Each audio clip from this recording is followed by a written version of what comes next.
మీరెప్పుడైనా ఆలోచించారా? సోమవారం, మంగళవారం, బుధవారం అని ఇలా వారాలు ఎలా వచ్చాయి? ఇది కేవలం పేర్లు కాదు. దీని వెనుక చాలా పురాతన చరిత్ర ఉంది. ముందుగా ప్రపంచంలో చాలా పురాతన నాగరికతలు అంశాన్ని పరిశీలించేవి. ముఖ్యంగా వాళ్ళు 7 గ్రహాలను గమనించారు. అవి సూర్యుడు, చంద్రుడు, మంగళ, బుధ, గురు, శుక్ర, శని. ఈ 7 గ్రహాలు ఆధారంగా వాళ్ళు 7 రోజులు నిర్ణయించారు.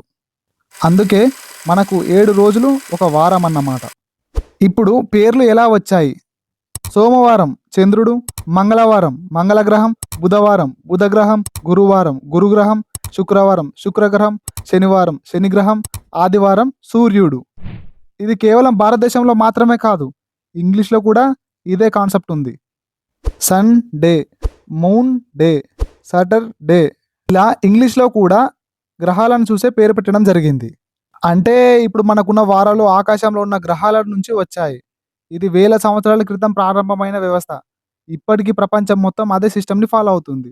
ప్రకృతి, ఆకాశం మరియు కాలం మన జీవనం ఎంత ప్రభావితం చేస్తున్నాయో కదా! మరి ఈ విషయం మీకు ముందే తెలుసా?